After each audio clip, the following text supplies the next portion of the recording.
heto na nga tayo magluto ng Maori whitebait fritters. So nagsimula nga tayo sa paglilinis ng ating whitebait at syempre hindi mabubuo ang fritters kung wala itong mga eggs o itlog. Kaya eto, mag-crack na ng mga itlog at ito ay ating ibati. At nasa sa inyo rin kung gusto nyo lagan ito ng salt, pepper, at kung ano-ano pa. At pagkatapos nga ay isama na natin ang mga whitebait at yan ay ihalo-halo yan.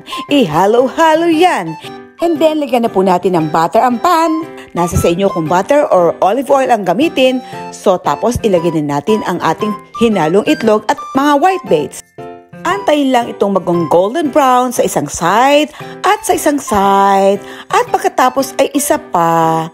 Ulit-ulit na lang hanggang maluto ninyong lahat ang mga whitebait fritters. So ayan na mga kamami at excited na talaga akong tikman ang aming nilutong whitebait fritters. So ito, mas paborito ko ito ilagay sa bread at lalagyan ng butter at itatap ko yang whitebait fritters a la Maori. Yummy!